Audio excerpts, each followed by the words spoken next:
नमस्कार साथियों, मैं मुकेश यादव आपके अपने YouTube चैनल एम के स्टडी पॉइंट पर बहुत बहुत स्वागत है। कल हम लोग जो है लोकसभा और राज्यसभा में अंतर देख लिए थे। आज हम लोग का टॉपिक है सदन के पीठासीन अधिकारी कौन होते हैं लोकसभा में और राज्यसभा में। तो लोकसभा में एक अध्यक्ष होते हैं, एक उपाध्यक्ष होते हैं और राज्यसभा में एक सभापति होते हैं, एक उपसभापति होते हैं। इन सब पे इनका कार्यकाल कितना उनका होता है, इनका निर्वाचन कैसे किया जाएगा और इनको पद से कैसे हटाया जाएगा, शपथ कौन दिलाता है, इस सब पे चर्चा होगी। तो देखते हैं कि सदन के पीठासीन अधिकारी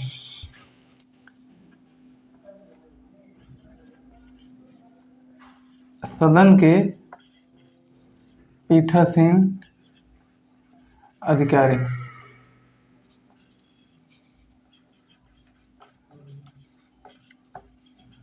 अधिकारी इन पे चर्चा करना है। अब देखते हैं इसमें जो है कि लोकसभा और राज्यसभा में देखते हैं। तो लोकसभा और राज्यसभा में देखें अगर, तो लोकसभा और राज्यसभा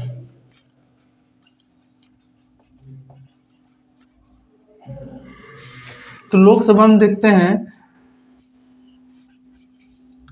एक जो है अध्यक्ष होते हैं और एक उपाध्यक्ष होते हैं।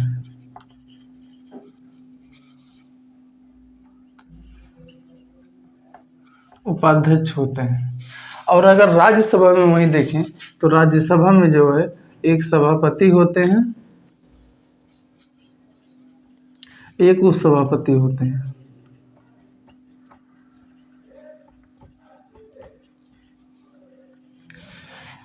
अगर इनकी बात करें तो लोकसभा में जो अध्यक्ष होते हैं इनको स्पीकर कहा जाता है और जो उपाध्यक्ष होते हैं इनको डिप्टी स्पीकर कहा जाता है। अगर इनकी बात करें इनको चेयरमैन कहा जाता है, दूसरे शब्दों में कह सकते हैं, और इनको डिप्टी चेयरमैन कहा जाता है। अब देखते हैं कि लोकसभा के जो अध्यक्ष होते हैं इनका निर्वाचन कैसे होता है। तो लोकसभा के अध्यक्ष का अगर निर्वाचन देखें तो लोकसभा के अध्यक्ष का निर्वाचन अगर देखें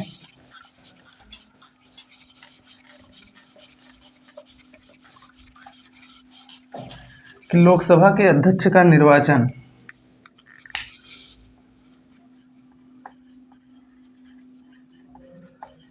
लोकसभा के अध्यक्ष का अगर निर्वाचन देखें,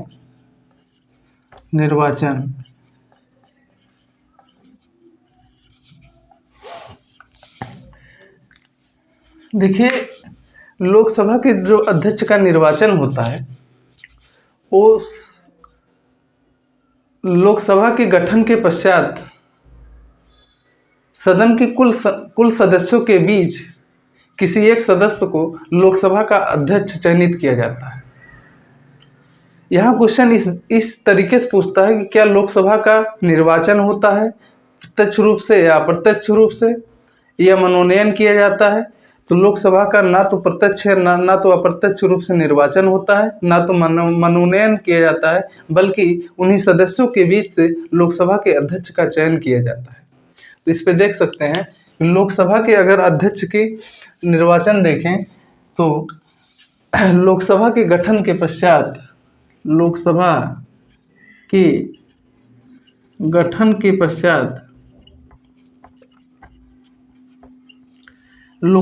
गठन के पश्चात सदन के कुल सदस्यों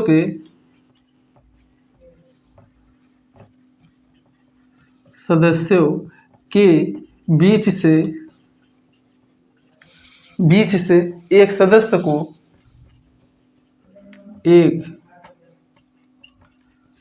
को लोकसभा का स्पीकर चयनित किया जाता है। चयनित किया जाता है। तो इसमें यहाँ चयनित किया जाता है। इसमें यहाँ ध्यान इस बात का देना है कि लोकसभा के स्पीकर का चयन होता है, ना कि प्रत्यक्ष अप्रत्यक्ष रूप से निर्वाचन होता है और ना ही मनोनयन इनका किया जाता है। इस बात का यहाँ ध्यान दीजिए। उसके बाद देखते हैं अगली बात क्या है कि लोकसभा के कार्यकाल देखें। तो लोकसभा का अगर कार्यकाल देखें, लोकसभा के स्पीकर का कार्यकाल अगर देखें यहाँ,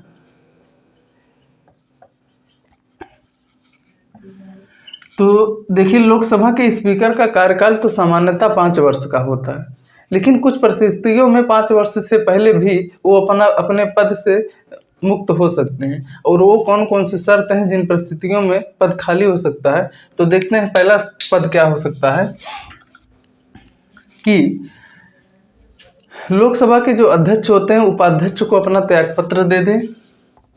लोकसभा के अध्यक्ष अपना त्यागपत्र उपाध्यक्ष को दे दें, उपाध्यक्ष को दे दें। 5 वर्ष से पहले लोकसभा के अध्यक्ष अपना त्यागपत्र उपाध्यक्ष को दे दें। दूसरी शर्त इसमें देख सकते हैं कि 5 वर्ष से पहले अध्यक्ष की अचानक मृत्यु हो जाए, अचानक मृत्यु हो जाती है तब भी जो पद रिक्त हो जाएगा, मृत्यु हो जाती है। या लोकसभा जो है प्रभावी बहुमत से उनको हटा दें, या लोकसभा प्रभावी बहुमत से हटा दें पद से, तब भी 5 वर्ष से पहले जो है पद रिक्त हो जाएगा। इस पे ध्यान इस बात का दीजिए कि अगर लोकसभा का विघटन होता है तो सदन के कुल सदस्य तो अपना पद रिक्त कर देंगे, लेकिन लोकसभा के जो अध्यक्ष होंगे वो अपने पद पर तब तक बने रहेंगे जब तक नया लोकसभा का गठन नहीं होता है और उनका उत्तराधिकारी का चयन नहीं हो जाता है। तो देखते हैं कि लोकसभा के विघटन के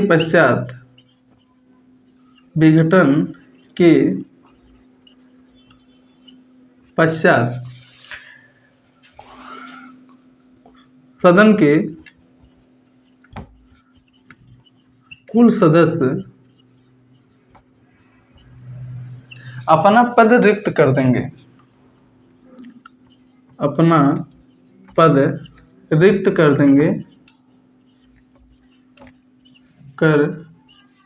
देंगे, लेकिन लोकसभा के अध्यक्ष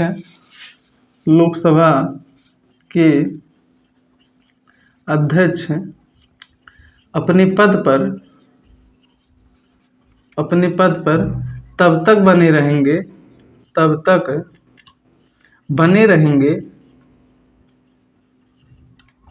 जब तक नई लोकसभा का गठन नहीं होता, नए लोकसभा का गठन नहीं होता और उसके उत्तराधिकार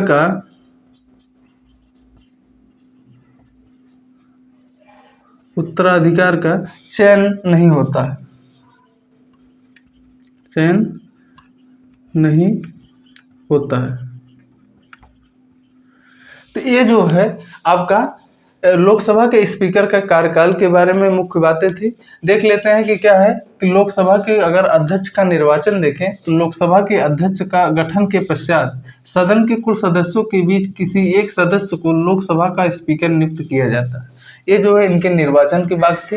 और निर्वाचन में यहाँ इस बात का ध्यान दीजिए कि इनका निर्वाचन ना तो प्रत्यक्ष रूप से होता ना तो अप्रत्यक्ष रूप से होता, बल्कि इनका चयन होता है।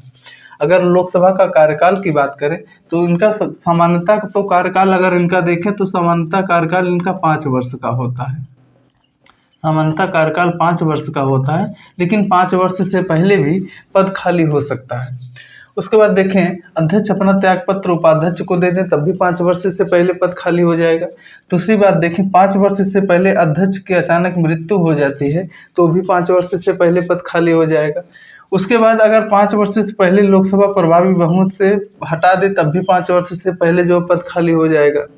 अगली बात देखें, 5 वर्ष से पहले लोकसभा का अगर विघटन होता है तो सदन की कुल पद जो सदस्य होंगे वो अपना पद रिक्त कर देंगे, लेकिन अध्यक्ष जो होंगे वो लोकसभा के वो अपने पद को तब तक बने रहेंगे जब तक लोकसभा की गठन नहीं होता है, नई लोकसभा का गठन नहीं होता है और उसके उत्तराधिकारी का चयन नहीं होता है, तब तक वो अपने पद पर बने रहेंगे।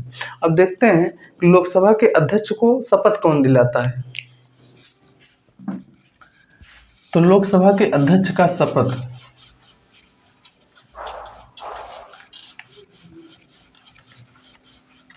लोकसभा के अध्यक्ष का शपथ देखें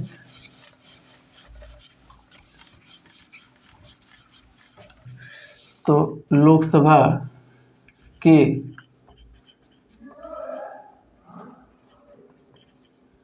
अध्यक्ष का शपथ की अगर बात करें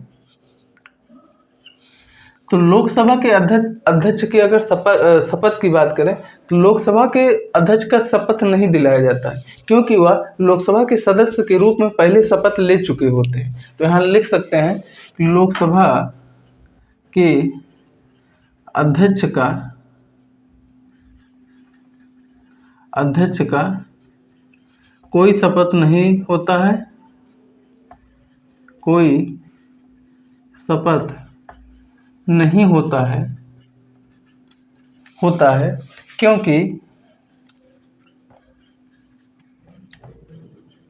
क्योंकि वह लोकसभा के सदस्य के रूप में पहले शपथ ले चुके होते हैं। लोकसभा के सदस्य के रूप में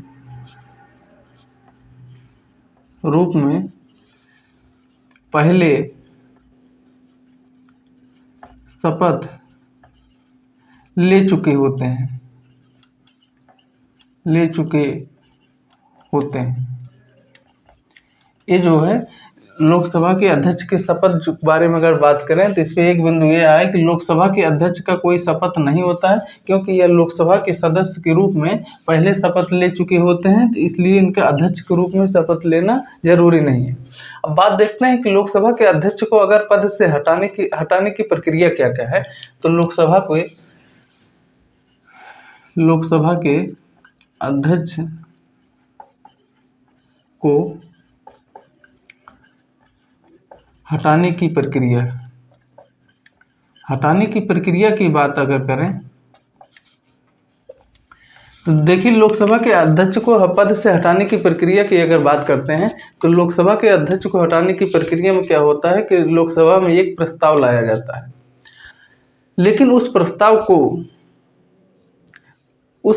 को प्रभावी बहुमत से सदन के कुल 50 सदस्यों से हस्ताक्षर सहित नोटिस 14 दिन पूर्व स्पीकर को देना होता है और उस प्रस्ताव को लोकसभा में जो है प्रभावी बहुमत से पास किया जाता है। अगर वो पास हो जाता है तो वो अपने पद जो है रिक्त कर देंगे।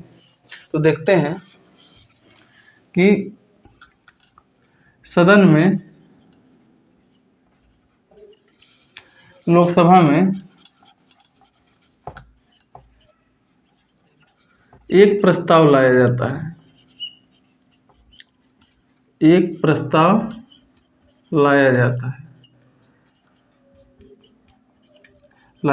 है, जो सदन की कुल 50 सदस्यों का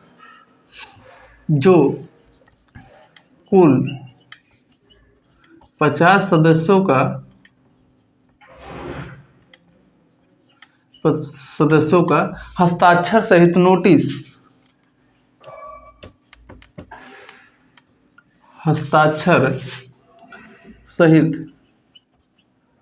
नोटिस स्पीकर 14 दिन पूर्व स्पीकर को देना होता है, स्पीकर को देना होता है और लोकसभा इसे जो प्रभावी बहुमत से, दूसरी पॉइंट देख सकते हैं इसमें, लोकसभा इसे इस प्रस्ताव को प्रभावी बहुमत से पास करेगी, प्रभावी बहुमत से पास करेगी। ये इनके लोकसभा के स्पीकर को हटाने की प्रक्रिया ये थी। लोकसभा के स्पीकर के हटाने की प्रक्रिया में क्या है कि लोकसभा में एक प्रस्ताव लाया जाएगा और वो कुल सदस्यों का हस्ताक्षर सहित नोटिस स्पीकर को जो है 14 दिन पूर्व देना होता है और लोकसभा उसे प्रभावी बहुमत से पास करेगी कि अगर यह लोकसभा में पास हो जाता है तो वो अपने पद से इस्तीफा दे देंगे। यह जो है हटाने की प्रक्रिया थी। अब देखते हैं आगे लोकसभा का कार्य क्या होता है, अध्यक्ष का कार्य क्या होता है। तो इस पे देखो, लोकसभा के सदस्य, लोकसभा का शपथ हो गया, लोकसभा की प्रक्रिया, हटाने की प्रक्रिया हो गई। कहते हैं कि जो बदल लेते थे राह देखकर उनसे सामने से मुलाकातें होंगी, जो बदल लेते थे राह देखकर उनसे सामने से मुलाकातें होंगी। बस कुछ दिनों की बात है यारो, भरी महफिल में अपनी भी बातें होंगी, भरी महफिल में अपनी भी बातें होंगी। अब देखते हैं आगे कि लोकसभा के अध्यक्ष का कार्य क्या होता है। लोकसभा के अध्यक्ष का कार्य देखें अगर,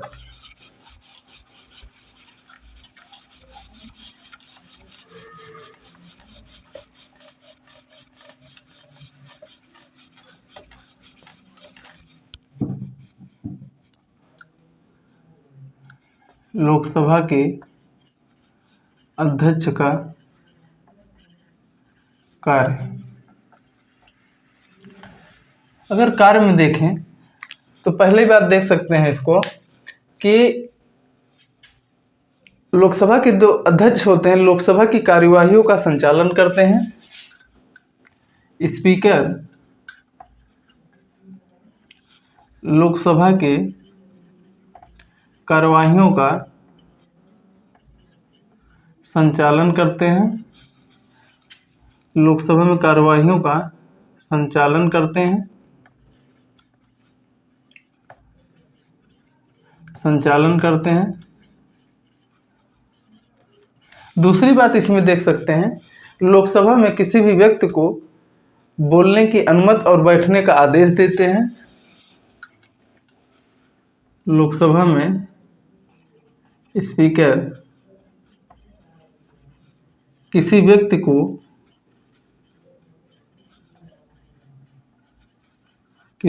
को बोलने की अनुमति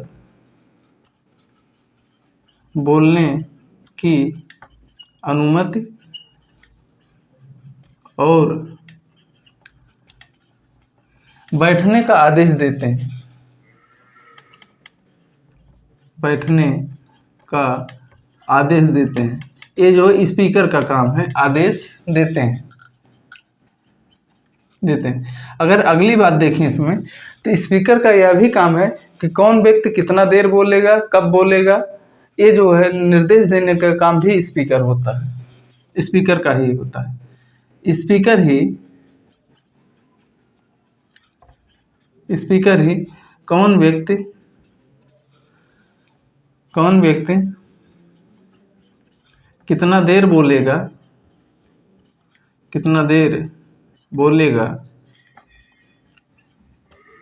और कब बोलेगा,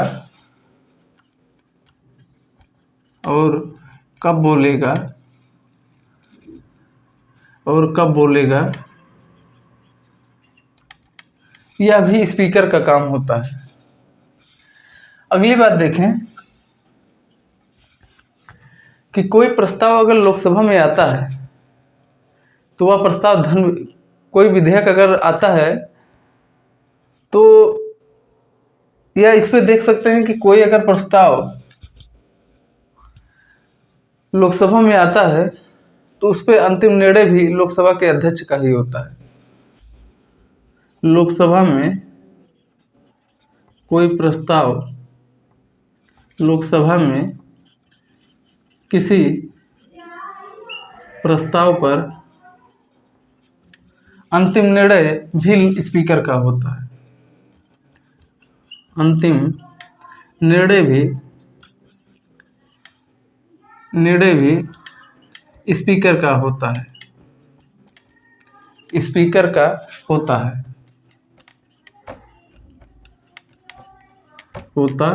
है। अगली बात देख सकते हैं इसमें कि लोकसभा में कोई विधेयक आ रहा है, वह धन विधेयक है या नहीं, इस पर अंतिम निर्णय भी लोकसभा स्पीकर का ही होता है। किसी विधेयक पर कोई विधेयक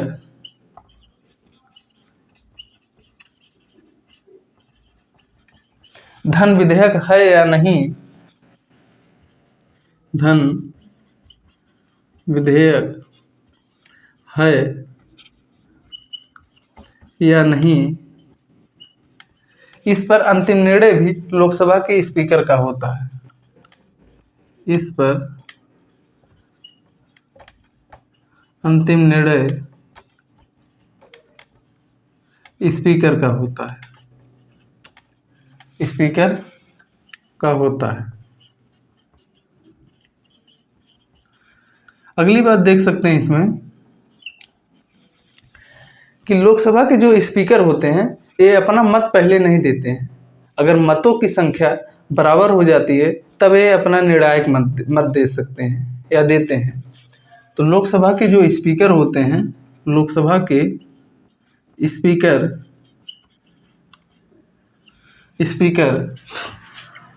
अपना मत पहले नहीं देते हैं। जब मतों की संख्या बराबर हो जाती है, जब मतों की संख्या बराबर हो जाती है तो स्पीकर अपना निर्णायक मत देते हैं। निर्णायक मत देते हैं। ये जो है इनके स्पीकर के जो कार्य हैं, अब अनुच्छेद 100 के तहत करते हैं। अनुच्छेद 100 के तहत यह करते हैं। अगली बात देख सकते हैं कि अनुच्छेद 118 के तहत स्पीकर संयुक्त अधिवेशन की अध्यक्षता करते हैं। संयुक्त अधिवेशन की अध्यक्षता करते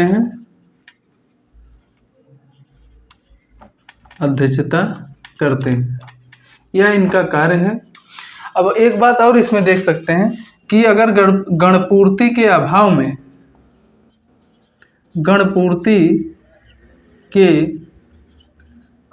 में लोकसभा को तब तक स्थगित रखते हैं, अभाव में लोकसभा को तब तक स्थगित रखते हैं जब तक गणपूर्ति पूरी ना हो जाए। जब तक गणपूर्ति पूरी ना हो जाए।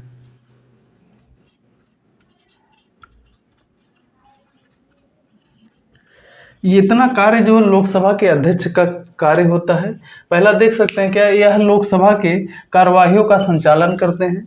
लोकसभा के स्पीकर, लोकसभा में स्पीकर किसी भी व्यक्ति को बोलने की अनुमति देते हैं और बैठने का आदेश भी यही देते हैं। उसके बाद देख सकते हैं कि स्पीकर ही आदेश देता है कौन व्यक्ति बोलेगा और कितना देर बोलेगा और कब तक बोलेगा, इसका आदेश भी स्पीकर का ही होता है लोकसभा में। लोकसभा में किसी व्यक्ति के प्रस्ताव के ऊपर अंतिम निर्णय स्पीकर का ही होता है। उसके बाद देख सकते हैं कोई विधेयक धन विधेयक है या नहीं, इस पर अंतिम निर्णय भी जो है स्पीकर का ही होता है। इंपॉर्टेंट क्वेश्चन पूछता है यहाँ से। उसके बाद जो है अगली बात देख सकते हैं, लोकसभा के स्पीकर का अपना पहले मत ये नहीं देते हैं, और जब मतों की संख्या अगर बराबर हो गई तो अनुच्छेद 100 के तहत ये अपना निर्णायक मत देते हैं, और जिसको मत देते हैं वही जो है विजयी होता है। ये जो है अनुच्छेद 100 के तहत देते हैं। अनुच्छेद 118 के तहत स्पीकर जो है संयुक्त अधिवेशन की अध्यक्षता भी करते हैं। अगली बात है कि अगर गर्भपूर्ति के अभाव में लोकसभा को तब तक ये स्थगित रखते हैं जब तक गर्भपूर्ति पूरी ना हो जाए। अब गर्भपूर्ति क्या होती है इस पर देखते हैं। गर्भपूर्ति क्या होती है,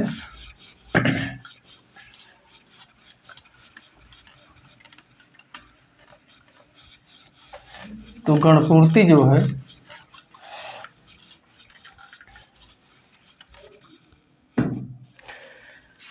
देखते हैं, गर्भपूर्ति देख लेते हैं।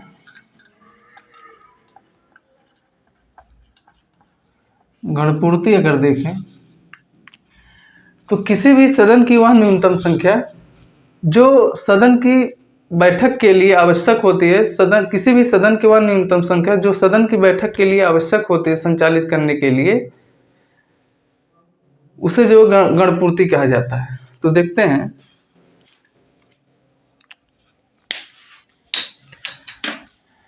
किसी सदन की वह न्यूनतम संख्या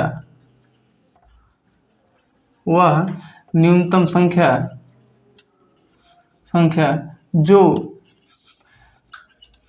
उस सदन की बैठक को संचालित करने के लिए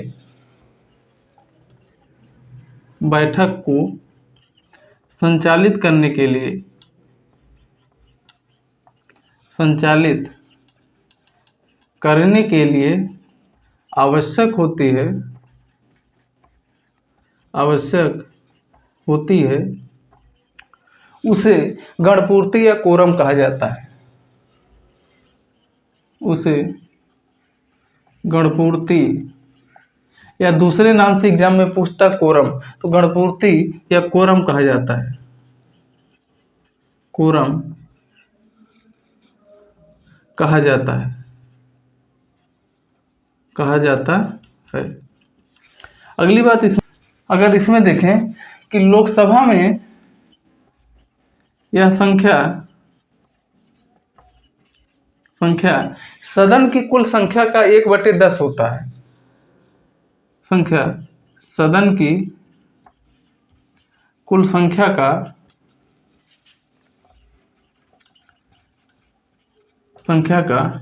1/10 होता है। यह जो गर्भपूर्ति है, देख सकते हैं इसमें क्या है कि किसी भी सदन की वह न्यूनतम संख्या जो उस सदन की बैठक को संचालित करने के लिए आवश्यक होती है उसे गर्भपूर्ति या कोरम कहा जाता है। दूसरे नाम से कोरम भी देता है एग्जाम में। उसके बाद यह लोकसभा में वह संख्या सदन की कुल संख्या का 1/10 होता है। यह जो है गर्भपूर्ति है। उसके बाद देखते हैं, एक तो लोकसभा का अध्यक्ष था, दूसरे है लोकसभा के उपाध्यक्ष। तो इनको कैसे क्या किया जाता है, तो लोकसभा के उपाध्यक्ष। अब लोकसभा के उपाध्यक्ष की अगर बात करें तो लोकसभा के उपाध्यक्ष की अगर हम बात करें तो जैसे लोकसभा के अध्यक्ष के चयन के बाद उन्हीं सदस्यों के बीच से एक सदस्य को लोकसभा का उपाध्यक्ष चयन किया जाता है। तो देख सकते हैं कि लोकसभा के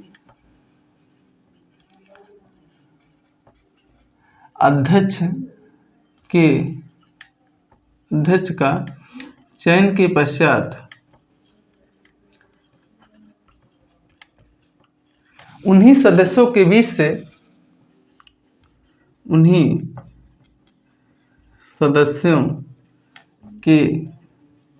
से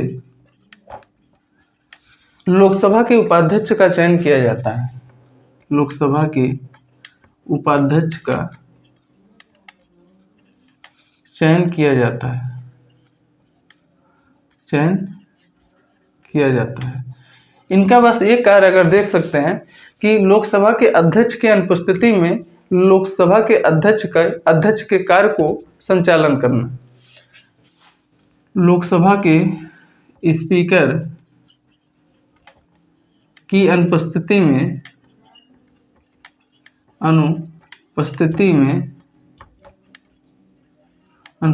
में उपाध्यक्ष लोकसभा के कार्यों का संचालन करते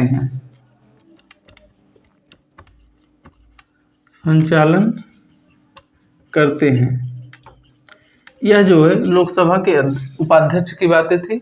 देख सकते हैं कि लोकसभा के अगर उपाध्यक्ष की देखें तो लोकसभा के अध्यक्ष का चयन के पश्चात उन्हीं सदस्यों के बीच से लोकसभा के उपाध्यक्ष का चयन किया जाता है। उसके बाद लोकसभा के स्पीकर की अगर अनुपस्थिति है तो उस अनुपस्थिति में लोकसभा के स्पीकर का उपाध्यक्ष का यह कार्य होता है कि वह लोकसभा के स्पीकर का जो कार्य है उसको कार्य को आगे संचालन करना। यही जो है इनका कार्य है। जो है अब इसमें जो है लोकसभा के स्पीकर हो गए और जो है अध्यक्ष और उपाध्यक्ष हो गए।